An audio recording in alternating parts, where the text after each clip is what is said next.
So, anyway, like I was saying, Yeah. I ate shit outside in my backyard Yeah. a couple minutes ago, and it really hurt. I fell on my knee, and I've got a big bump on it. A big bump on your knee? It's a big sore bump. Mm-hmm. Yeah, there was ice. And, you know, it's been a mild winter so far, so I wasn't prepared for there to be... It's been raining all day. Yep. Liquid rain. But I wasn't prepared for ice. And Yeah. they got a little ramp behind my house, and I was walking on it, and I slipped. And it was silly. And I yelled out, "Oh, fuck me, man." And then I was like, "Oh, fuck, my downstairs neighbor's she has a little kid, and then there's little kids right next door." And I was like, "Well, there's little kids on both sides." And I was like, "Well, geez, you know, buddy, you got to be more conscious of these things. You can't just be, you know, teaching these kids foul language just because you've scuffed your knee. I mean, they scuff their knees all the time. They're little kids. And you don't hear them saying, fuck me. No, you don't. Oh. You know, they might cry. They might cry. Did you cry? No. No, it wasn't that bad. I was actually thinking the other day what kind of an injury would necessitate for me to cry, and I haven't had any really serious injuries in my adult life, so I don't really have a frame of reference for that. Yeah. But, like, plenty of emotional injuries have made me cry as a grown-up, so I'm assuming that there's definitely, like, a pain threshold where I would cry. Well, when I jacked my leg up pretty good a few years ago, I didn't cry. I kept trying to stand on my leg with the foot in the wrong place. Mm-hmm. And it didn't hurt until hours later after the adrenaline wore off. And then I couldn't tell you if I was crying or not because I don't really remember. It hurt so bad. Yeah. I just know that I was like screaming in pain because I'm allergic to morphine, so I couldn't get morphine. And I was just being given Dilaudid, which only lasts like 15 minutes. And because of the pointless laws in this country that don't actually address the key issues, you can only give people painkillers once every 2 hours. So even if somebody has like a shattered leg and multiple broken bones, they just be like, "Yep, sorry, here's 15 minutes of relief," and then we just have to listen to you like scream and like whimper and roll around. Because, like, I broke my knee, broke my fibula, and broke my tibia. So there was probably tears there. Yeah. Yeah. But to be honest, I don't have much memory. I would assume so. Yeah, that's like the kind of injury where I feel like it's probably weird if you don't cry. It was like psychedelic. Yeah. The pain. Yeah. Well, now I feel a little silly sharing my story. I didn't break anything, folks, and you know, Evan has taken a much worse tumble before. Yeah, tumbles have been had. Yeah, that was a bad one though. You were fucked up. Yep. That was a very intense injury. All right. Well. But luckily, you had your good friend Cameron to lend you Pokemon Heart Gold and his Nintendo DS. I beat that Pokemon game in about 3 days. I put like 40 hours in 3 days because it was like after you get out of surgery. Yeah. I mean, like I can't, you can't move. Like it's just being laying in bed. So. Yeah. Yep. And that is the best Pokemon experience, and that was probably 15 years ago that came out. So. Yep. I don't know what they're doing now. All right. Well, showing their whole ass. Yeah. Yep. Well, let's let Cameron then slide on into this episode.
holding that one in your back pocket, huh? You tried it a couple times.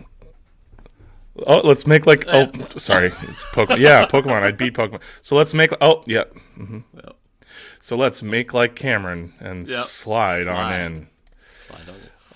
Anyway, now that we've slid and bumped our knees here, yeah. Speaking of the weather, did you have like insane, like the most insane fog in history this week?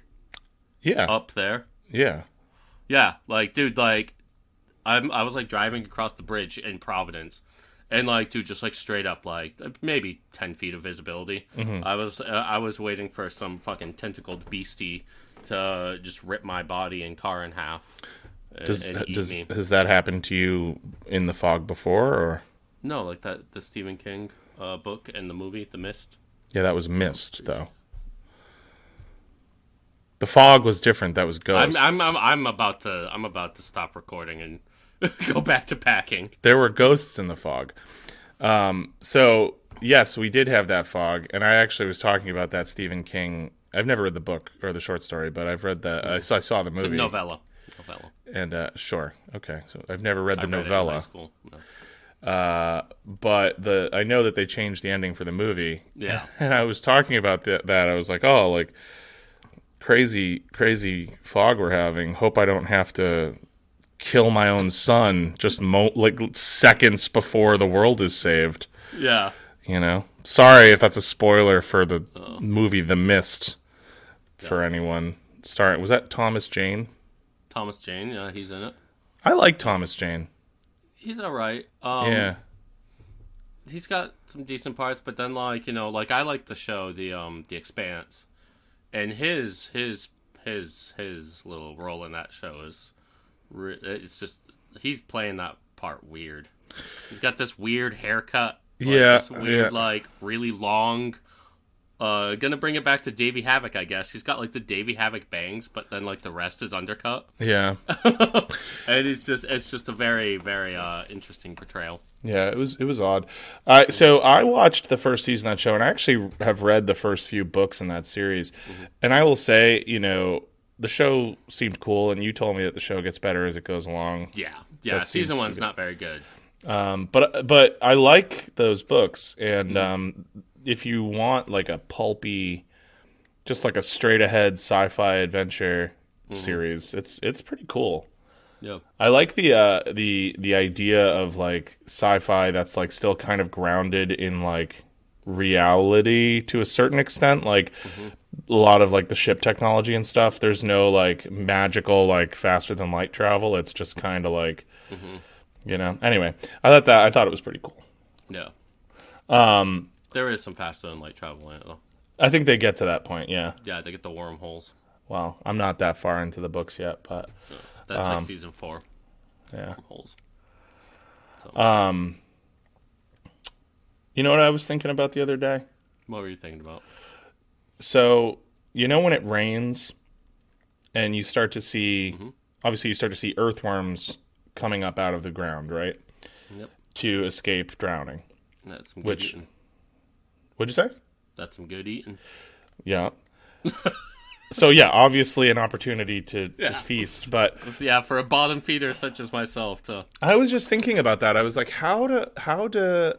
It's really... Well, I'm sure there is a very easy answer to this, but I just found it kind of fascinating that earthworms...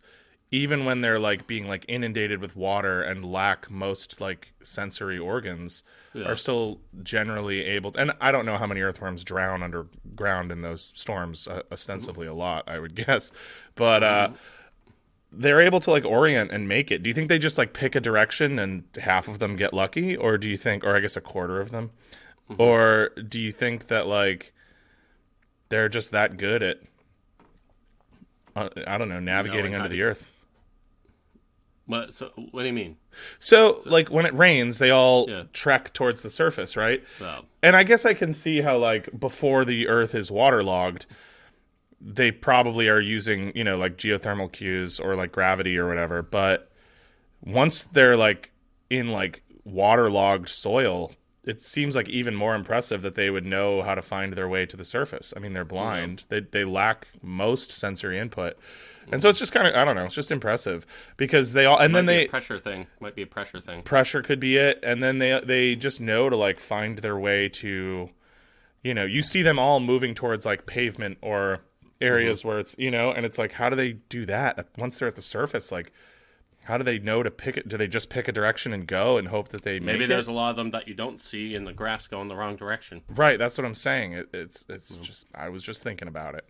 Yep. And, I guess this is the sort of show where if I'd thought of this earlier, I could have found that answer and...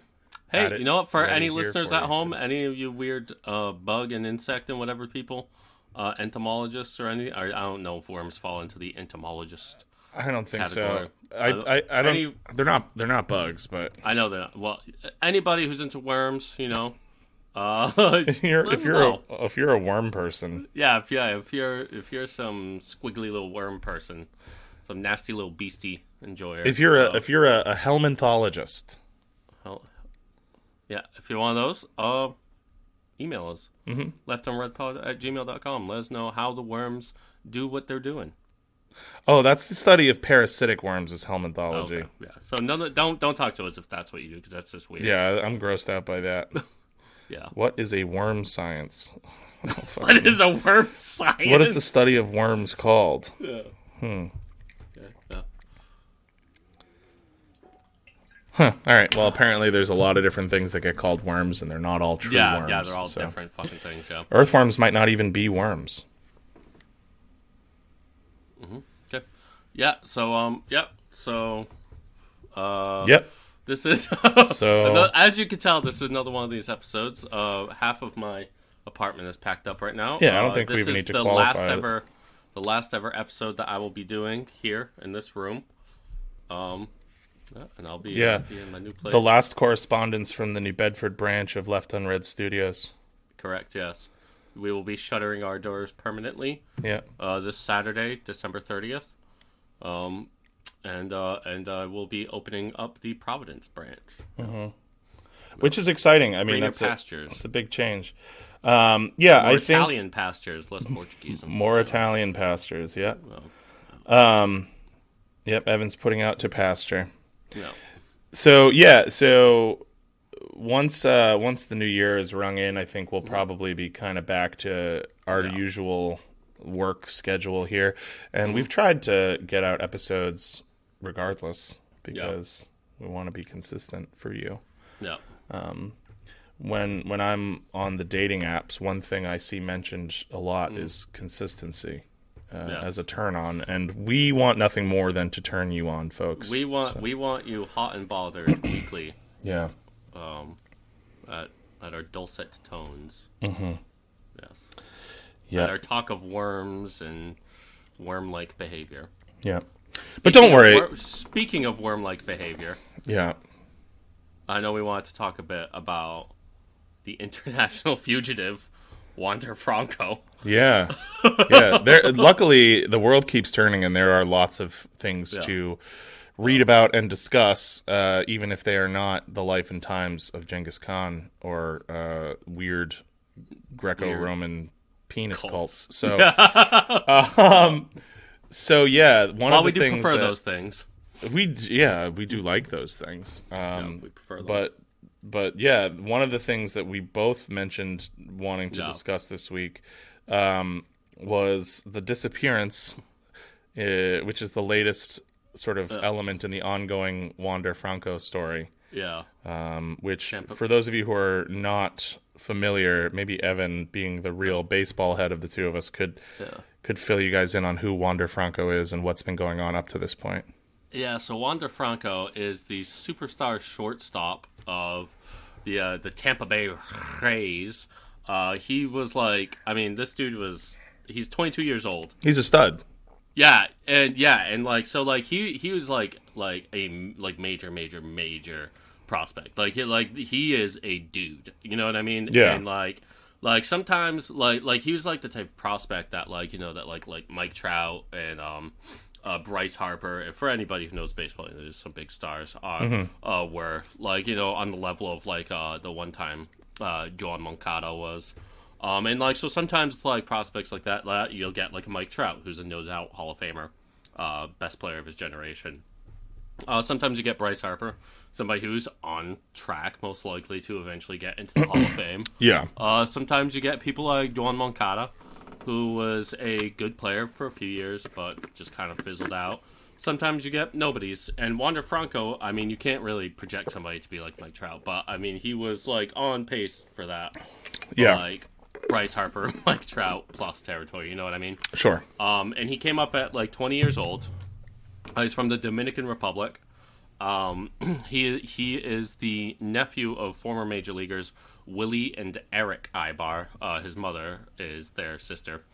And his father was a minor league baseball player at one point too. And then he has two brothers in a Latin American tradition. They're both also named Wander Franco. You know what I mean? It's not quite a Rougned Odor situation where they were like, the father was Rougned Odor. He had 5 sons named Rougned Odor, and then he had and then there was the uncle Rouglis Odor. Yep. But not quite that bad. But yeah, so Wander Franco, he's got like 2 brothers, and you know, I mean, he is a total dude. Like, he is just a fucking stud, and like, he's definitely had some like maturity issues. And, you know, I think maybe coming up as, like, a pretty poor kid in the Dominican, maybe was, he's done some unsmart things with his money. I think, like, there was one story of him keeping, like, $600,000 worth of, like, iced out jewelry in his, like, Lamborghini, like, unlocked with, like, in, like, a $60 box or something like that, like, visible in the car. But, you know, he's, you know, he's had like some maturity issues. Definitely like about taking things seriously. Like, he'll just like fuck around. Like, there's a famous video of him like spinning a ball in his hands before he throws to first base, stuff like that. Where like he definitely rubbed some people in the organization the wrong way, but they still committed 11 years and $182 million to him after he had played basically a half season in the majors, and he was like 20 years old. Well, it came out this year that he has maybe been having inappropriate sexual relations with underage girls. And we're not talking 17 or 16 years old. Mm-hmm. We're talking like 14 and perhaps younger. Yeah. You know, so there was first a girl who was 14. Either she was 14. This is all alleged. Just reporting what's been, or talking about what's been reported. Yeah. But allegedly, I believe a girl came out and said that she had begun a sexual relationship with him when she was 14. I think she was now 16, something like that. Mm-hmm. And made those accusations. And Wander Franco, very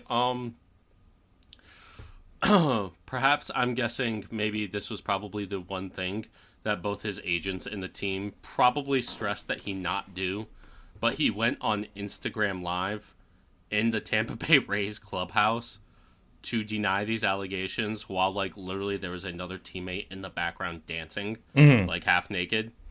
And, like, it's just like, oh, so you're just gonna fucking put a bunch of actionable, court admissible evidence right here on Instagram Live. Yeah. Maybe not realizing the severity of the accusations that were made against him.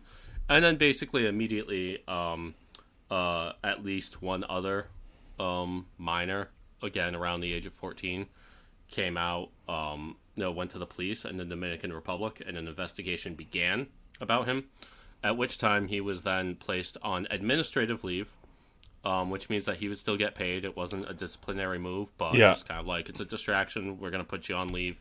Opens up a roster spot for the Rays because he didn't play the rest of the year. And, you know... Yeah, this happened in August, right?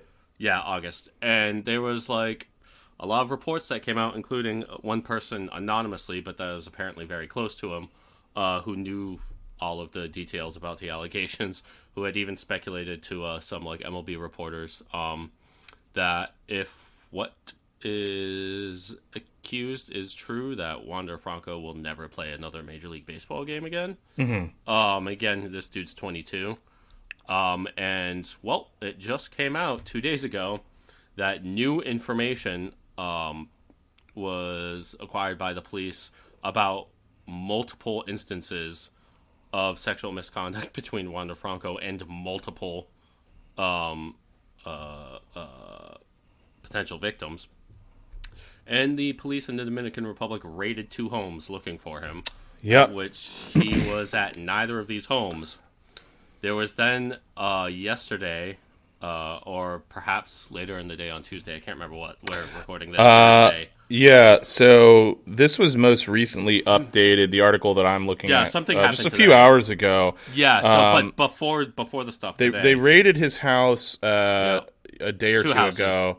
This was on Tuesday. They raided 2 houses. Yeah, and then earlier today, he was scheduled to show up for a meeting with a prosecutor. Well, so what happened is then yesterday, because he wasn't, those 2 houses were raided and he wasn't found. Then yesterday, there was officially basically a summons put out for him saying that he needs to appear at he needs to appear before police or some kind of jury or whatever to this morning at 11 a.m.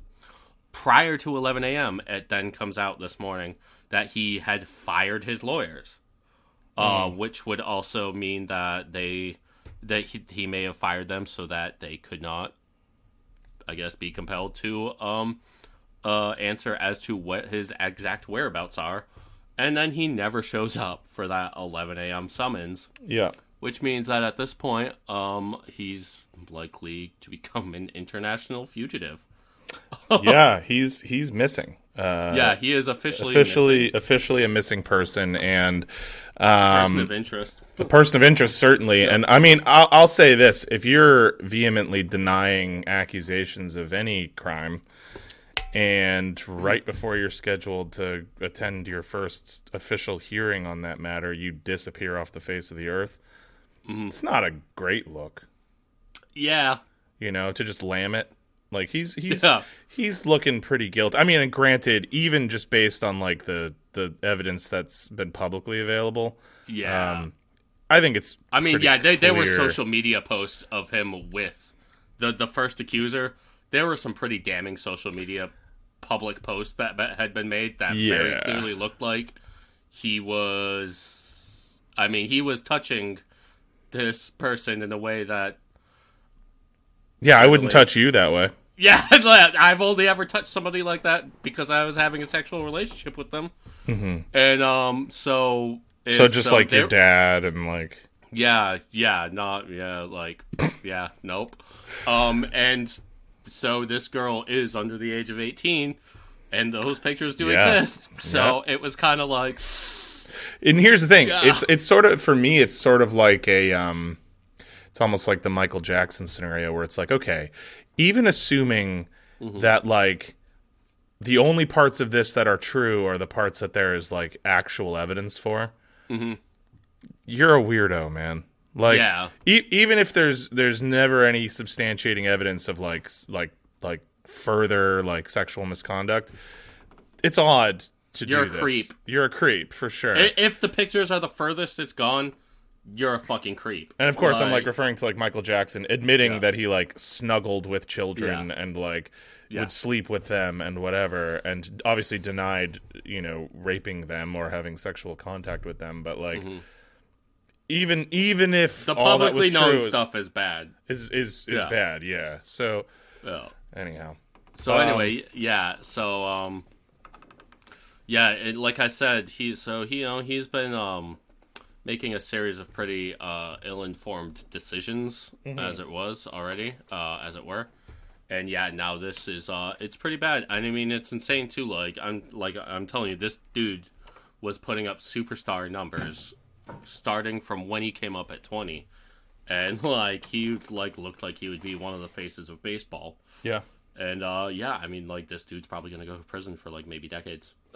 Yeah, and I mean, if it's true that he was sleeping with young children, good, Yeah, absolutely. But yeah, so this might become an Interpol thing. You know? Yeah. It's certainly turning into more of a. Like, I remembered hearing about this back in August, and we might have even talked about it on the show briefly. Yeah. And then seeing it crop up again this week in the news, it was like I forgot about it. God, Wander Franco, he's really going for it. Fucked up, dude. Yeah. And I mean, I don't know, how many years was he active in the league? He came up at 20 years old. He played about a half season then because he came up halfway through the year. Yeah. Then he signed with less than 1 year of Major League service time. He signed that 11-year, $182 million guaranteed contract. Then had like a team option year for $25 million after that. And then he played so that was 2021. He played in 2022. He was injured a bunch that year, so he only played about half the season. But the half the season he played was like superstar level. And then this year he was putting up a full year, and I mean he was putting up some big fucking numbers. And so he has like less than 3 full seasons of Major League service time. Yeah. And so he was already one of the biggest players in the league. It just makes me wonder how much of that money he actually has access to.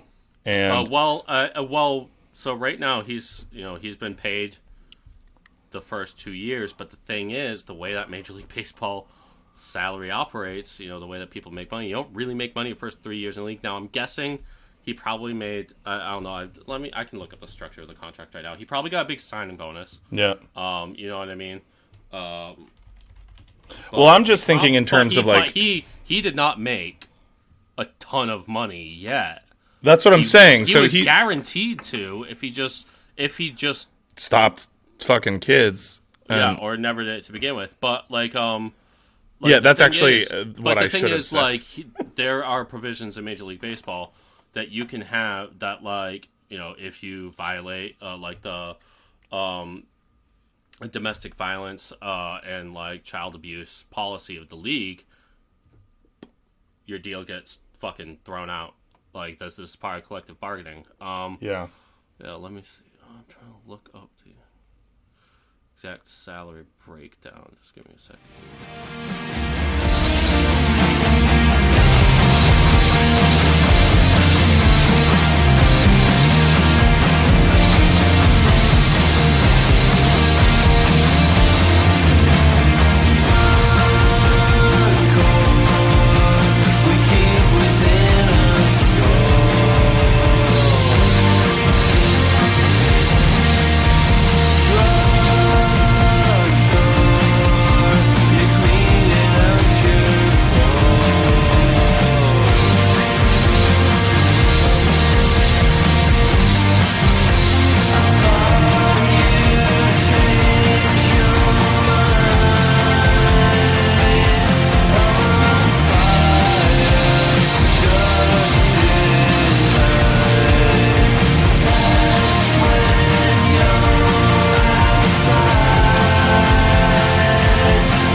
he made a $5 million signing bonus when he got that 11-year, $182 million contract. So for the 2021 season, he got the league, he got the league minimum. And so that was probably around like $700,000. It would have been prorated for the half season he played, so maybe only $450,000, $400,000, something like that.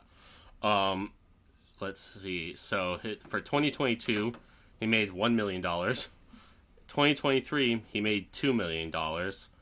And yeah, so he got that $5 million signing. So bonus. theoretically, and I'm assuming he spent a bunch of that because that's what you would do.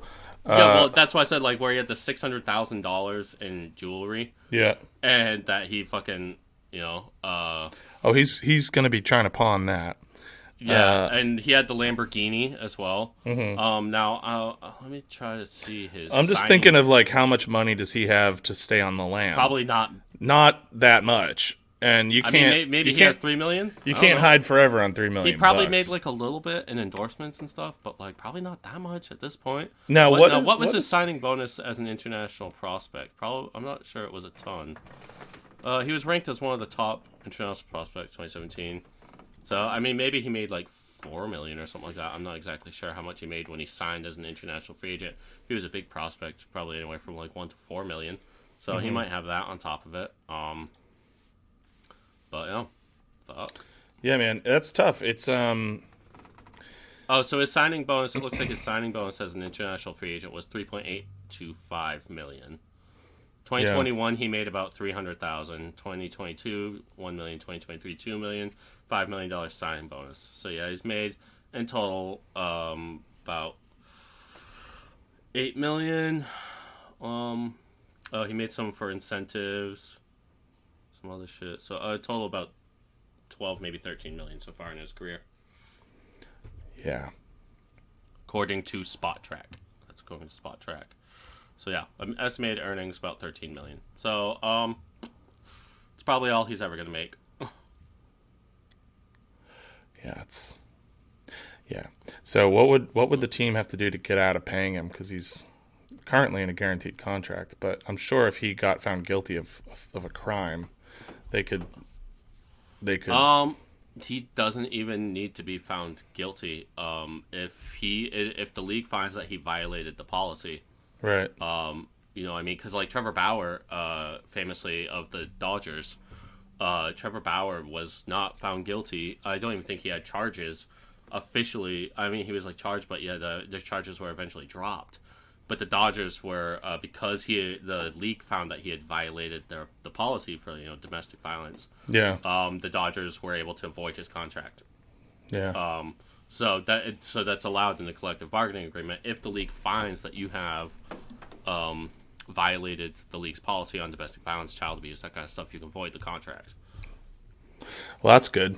So he'll get caught eventually. Because he doesn't have. I would imagine he has probably played his last game, and that I think his career's done. Oh, his career's done for sure. I'm saying he'll definitely see the inside of a jail cell at this point. I think it's kind of sounding like him. I mean, and now if he's like a fugitive on the run, yeah, that's gonna be tacked on. That's committing a crime itself, even if he didn't commit any of the other ones. So yeah, I would say this dude's looking at potentially decades in prison. Like, holy shit, dude! Fuck. There's the makings of an interesting movie plot there, like a Dominican intelligence agent on the hunt for like a baseball player who's on the run for crimes. No, and like because we always make all these movies about like glorifying our own like CIA and stuff and whatever, but I think it would be more compelling to have a movie about like an agent from like a small, relatively impoverished, like Caribbean nation having to go on like a manhunt for like a baseball player. I don't know. I just think that's that's a story. No, it's a story. Although realistically, like you said, it'll be Interpol. It'll become an Interpol thing. Well, hey man, you should write that script now and not lose it like you did Sharknado. Yeah. Oh my God. Have we mentioned that on the show, or am I going to be regurgitating that stuff? 100% positive we've mentioned the fact that you, when you were in high school, wrote like about a movie, Sharknado. Now, it was different, right? It was like a tornado. It was called Tornado Shark. It was just called Tornado Shark. And this is probably... When did Sharknado come out? 2008? Yeah, something like that. So this was probably a couple years before that. And so I won't claim that it was like an identical story or anything, but it was, I mean, how many Tornado Shark movies? Yeah, we wrote the first like maybe 20 pages of a script for a movie called Tornado. Yeah, called Tornado. What? Yes. No, not that. Sharknado came out in 2013.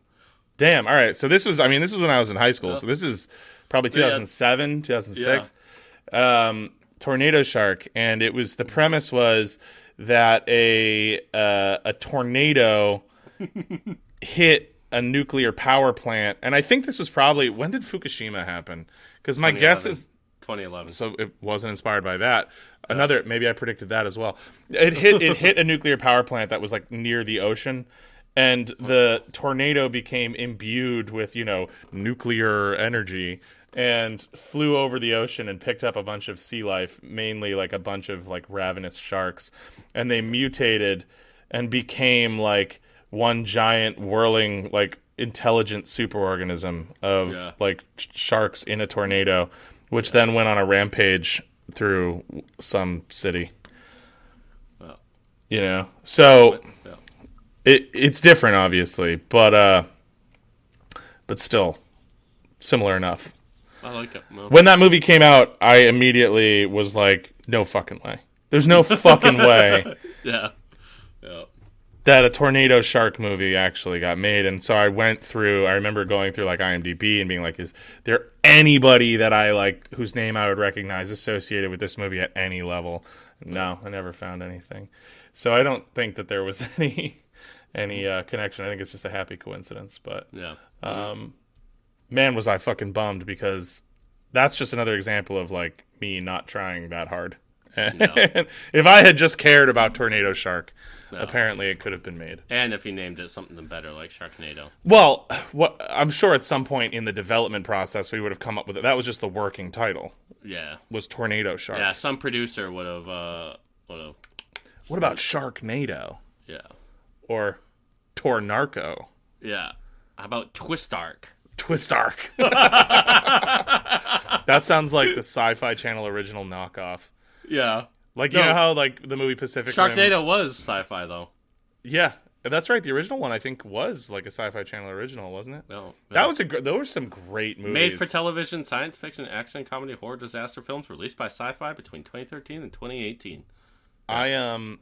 I loved those movies because they had a ton of really good ones. Snakehead Terror is the one that I always think of. It's about mutant snakehead fish that, I don't know, kill a bunch of people. Oh yeah, dude. I liked all those terrible sci-fi ones. Yeah, fantastic. Really, really good. I don't even know, is the Sci-Fi Channel still around? Yeah, I think they've also done like the same history thing where they find a way to like just have reality shows, but they vaguely make them like, that's why they originally changed the name to Sci-Fi, SYFY. Yeah. So that they could give them a little bit more schmoozy room. Yeah. With the whole sci-fi concept. Like, well, no, it's not science fiction, it's sci-fi. Yeah. It's just a word, and so it's like people like making like masks and shit. Like, I'm not getting that's right, yeah, the reality show about people who like made prosthetic stuff exactly, for the movies. Yeah. Yeah, for sure. No doubt. Anyway, yeah. There's a lot of other things that are going on in the world. And like sorry, go. No. I was going to say, like, I feel like perhaps one day, and maybe this is wishful thinking, perhaps one day we will look back on this as a paper tiger moment for the U.S. But there's the Houthis in Yemen. Mm-hmm. So the Houthis are like a rebel faction in Yemen that have, so far to this point, been the only Muslims to take the fight to Israel in defense of the Palestinians. And they've, like, basically just, like, blockaded off the Red Sea for, like, all, like, Israeli ships, like, commercial ships, or, like, anybody who, like, trades with Israel and stuff like that. And, like, it started off, I think, back in November with this fucking badass video of a Houthi helicopter landing on an Israeli freighter ship. And, like, them just, like, taking it by, storming the ship and, like, taking it over. And like, so like the Houthis have been really like dominating that part of the Red Sea right there, right at like the southern tip of the Sinai Peninsula.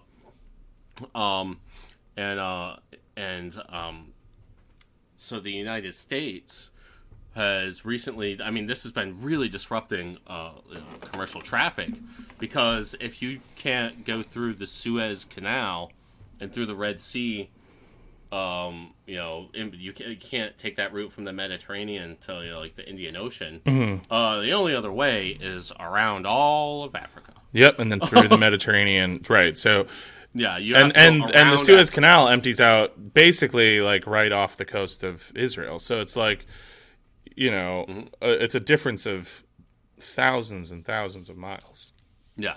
So months. Months of travel. So it's a massive disruption, and also just definitely evidence that like, it doesn't matter if you have like the most technologically advanced military or whatever, you can't police everywhere all at once. And the more things like this start to crop up, it's like Evan said, maybe this will be a paper tiger moment.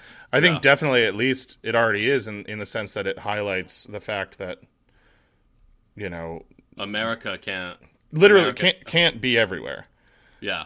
Because so what's happened is that America doesn't have enough warships in their fleet to police the entire Red Sea as well as everywhere else that they're trying to police. Yeah, and believe me, I mean, I do believe that the United States military probably has way more reach than anyone else on Earth, or at least up there, sure. But that doesn't mean it's infinite.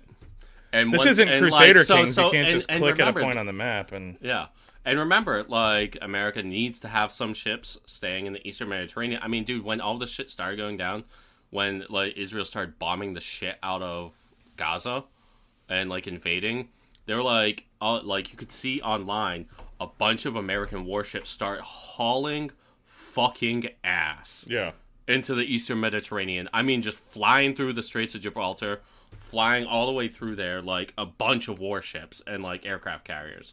Because they knew that they now needed a lot of firepower there. But, like, you know what I mean? They need people in the Pacific. They probably have some shit in the Black Sea, I would imagine, with everything that's going on right now. I would guess that the United States military has a presence in every major body of water. Yeah, exactly.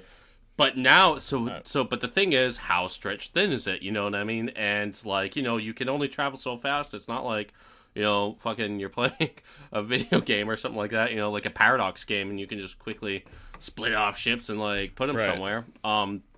But so the United States was hoping to build up some help for this, because, like, they were, like, pretty open, like, we don't have the ships to guard everybody going through this region right now. Yeah. And so they came up with what's called Operation Prosperity Guardian, which was, they were trying to build up, like, an alliance of a last alliance of men and elves. Yeah, exactly. With all these ships that would, like, help the U.S., like, protect, freighters, so we could keep the paper machine going. And initially something like, America was even saying that, oh, well, we have, like, 10 or 12 people who don't want themselves to officially be known as having joined, but are in it. And, like, there weren't really very many at all Muslim countries willing to join it, or Arab countries. Mm-hmm. And, like, places like, I think, like, Canada and, like, France and stuff like that initially said they would. But then, like, basically immediately everybody dropped out. They, like, clearly, I think it became clear that everybody who had joined the alliance for a couple days were like, dude, this is impossible. It's not even worth it. And, like, I think maybe now, too, a lot of other countries are starting to worry, like, we might want to keep our shit closer to home these days, because it really seems like shit is starting to hit the fan on a global scale. And that's what I mean with, like, this feels like potentially another paper tiger moment, where it's like a bell is being rung right now. Like, Russia started that, I would say, with, basically, I mean, at this point, just controlling 1/5 of Ukraine. The United States is just a shit show at home.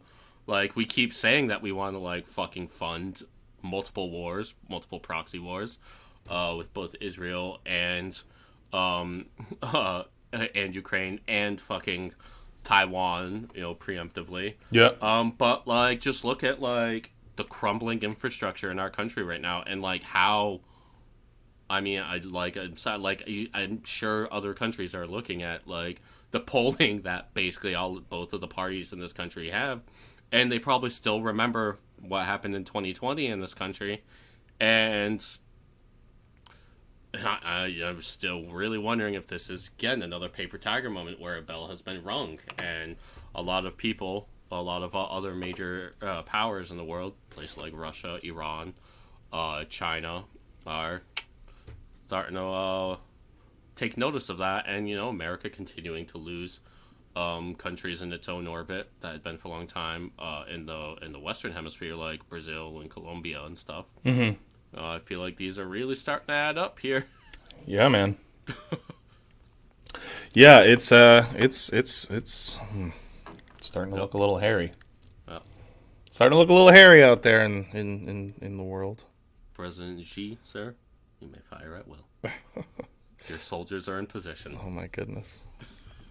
Yeah, I'm sure he would be thrilled if he saw his soldiers. Oh yeah, the People's Liberation Army, baby. Yeah, I'm sure he would be. There are actually big demonstrations going on in China today. Yeah. And I forget the name of the city. What was the city that Mao was born in? I'm actually not sure. Well, there are demonstrations in Chairman Mao's home city. Let's see, his hometown. Shaoshan Village in Shaoshan City in Hunan Province. Oh. Of communist youth protesting the moves towards capitalism in the country and imploring the party to move back towards collectivization and socialism. Because it's his yesterday. Mm-hmm. No, I'm sorry, 2 days ago, I think, was his birthday. It was his 130th birthday or something like that. Yeah. So anyway, that was that. Just reminded me.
Speaking of things in the world that we are not able to directly impact, there is another, and this seems to be a thing that's happening every few years now, but there's another large, and the number of people is extremely varied in the media.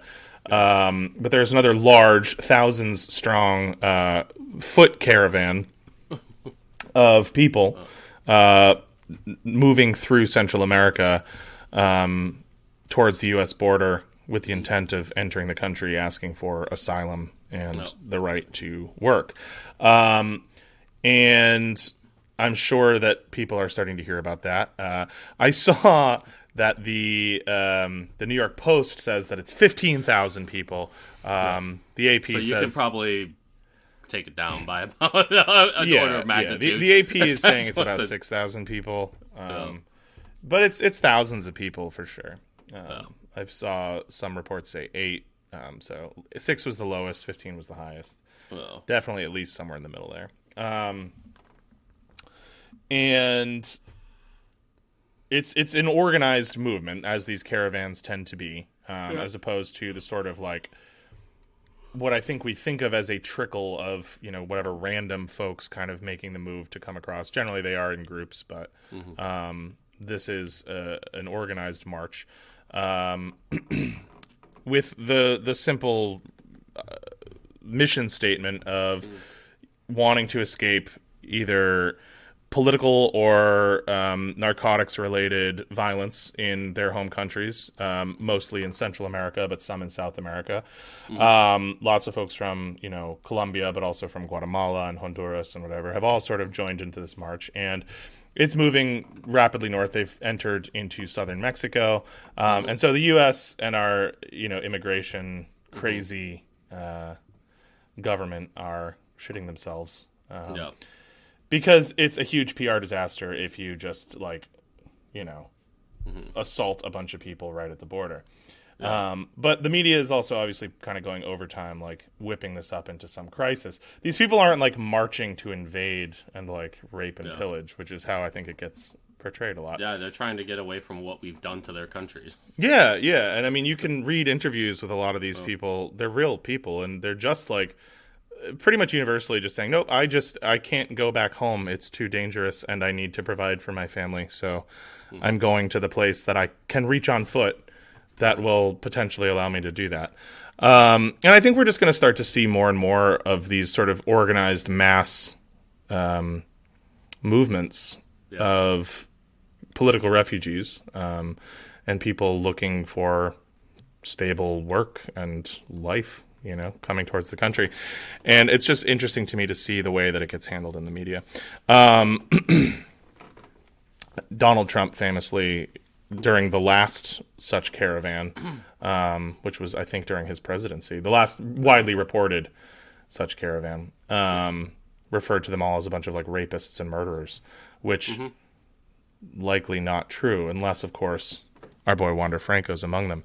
But yeah, it's so that's just a developing story that I think is interesting, and I'm sure we'll start to hear more about what the intended response from border police will be when they approach the Texas border. But I know that there are currently talks with the Mexican government, and Antony Blinken, our wonderful Secretary of State, is heading down.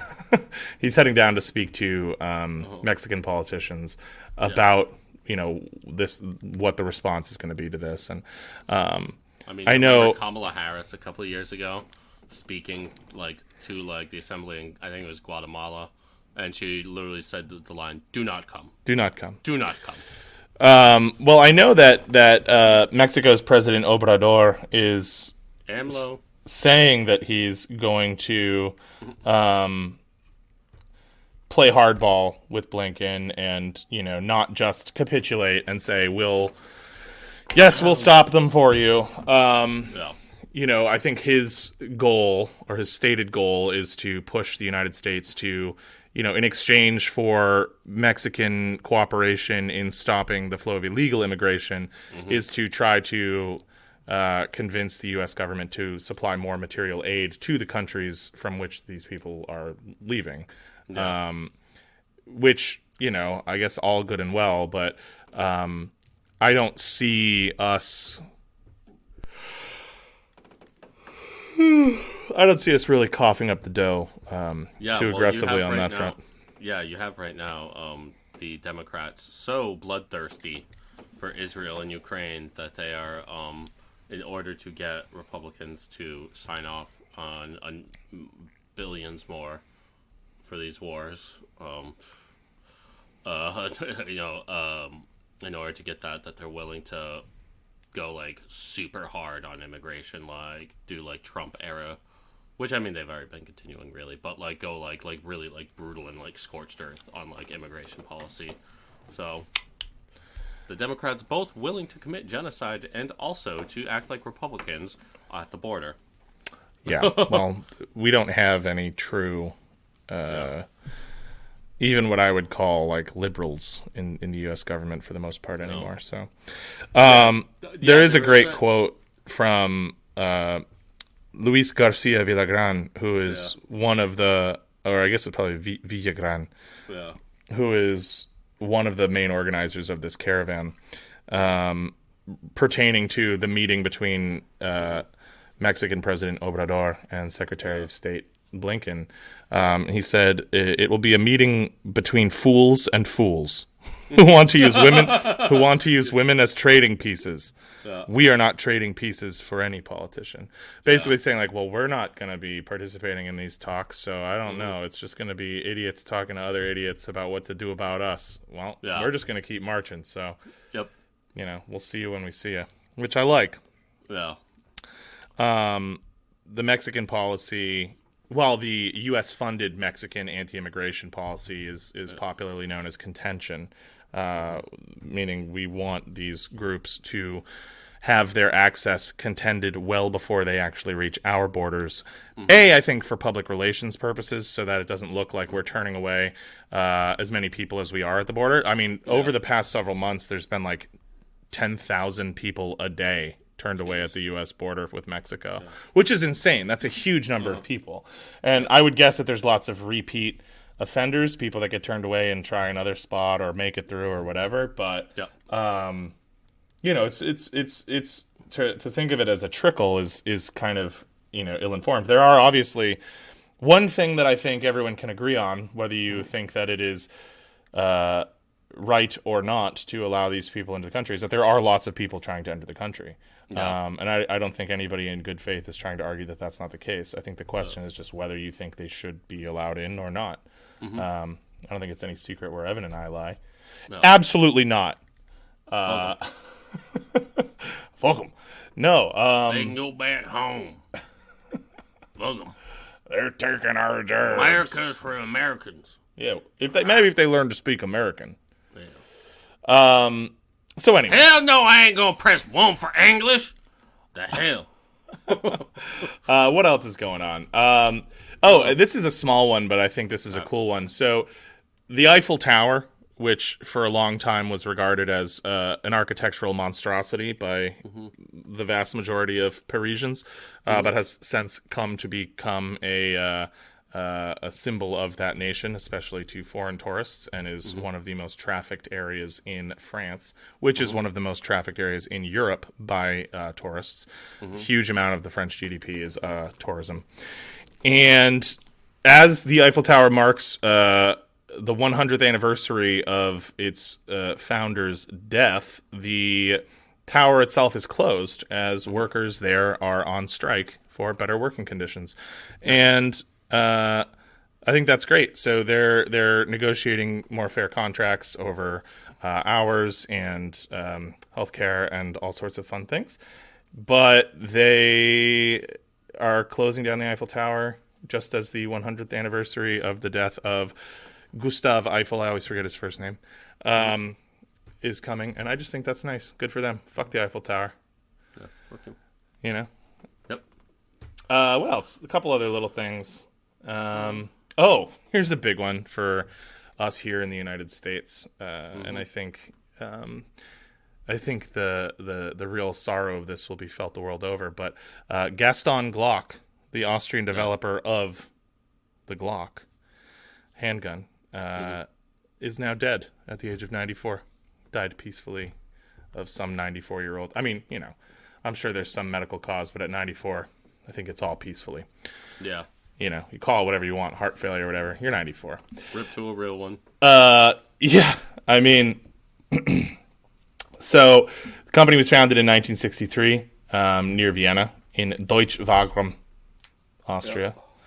And it has since become one of the leading manufacturers of handguns, especially the world over, especially after expanding to the U.S. in 1985. But yeah, they've also got a huge part in fulfilling military contracts and making weapons for governments the world over. And everybody knows what a Glock is. They're referenced in every rap song of all time.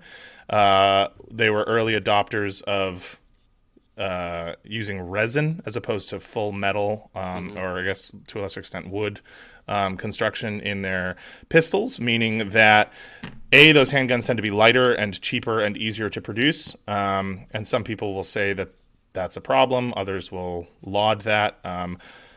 Whatever. I'm not super invested in that debate, but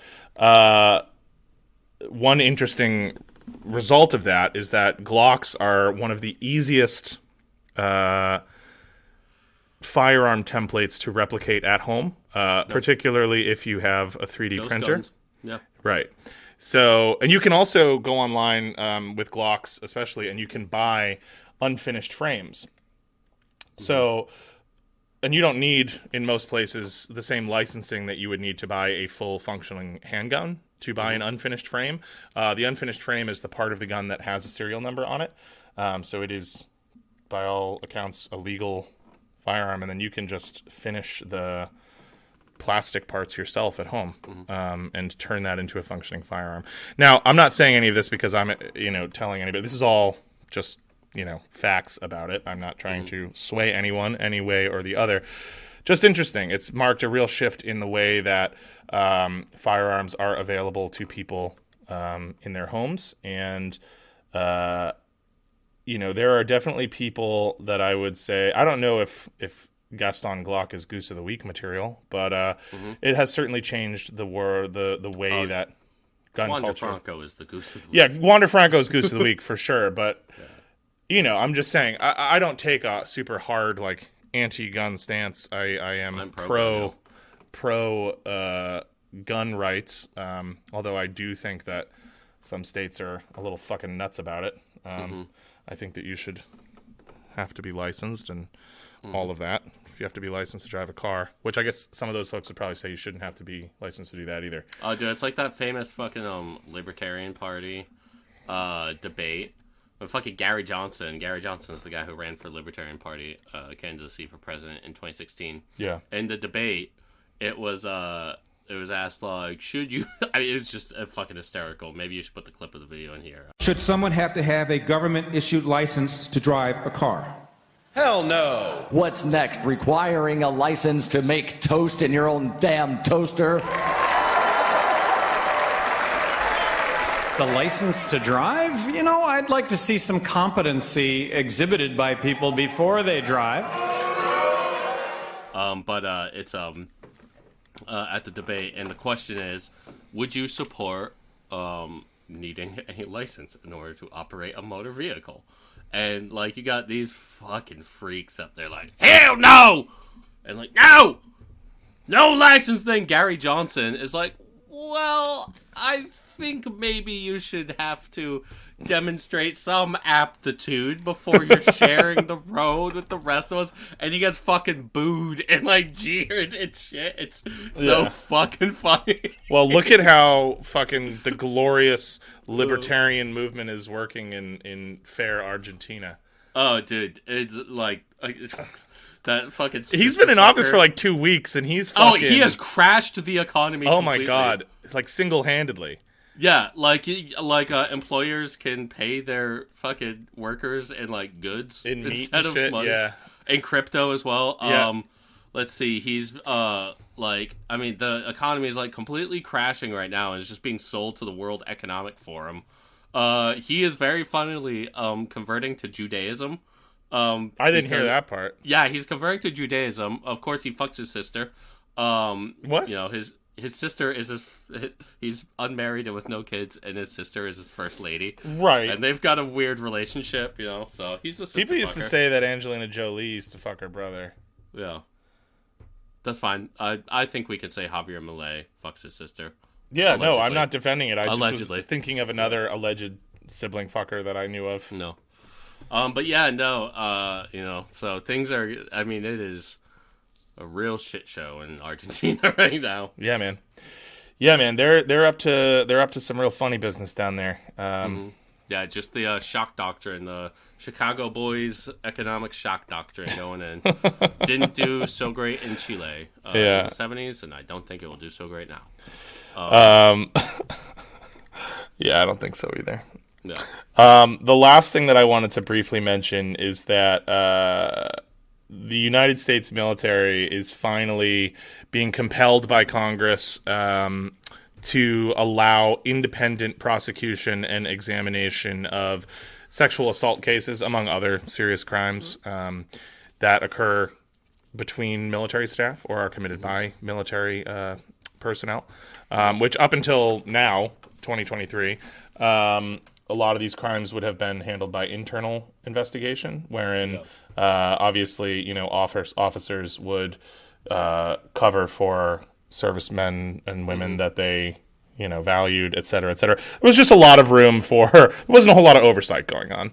And internal investigations, I think, are inherently plagued by corruption in a way that external investigations simply are not. So I think that is a rare dub for Congress. I will take it because I do think that folks need to be held accountable. And the amount of sexual assault that goes on in the United States military that either goes unreported or worse is reported but is not prosecuted to the full extent of the law is kind of off the charts. So I'll take it. You know what I mean? I don't like to toss them a bone for much, but I think that is one rare moment of that's good, and I will give them a golf clap for that one.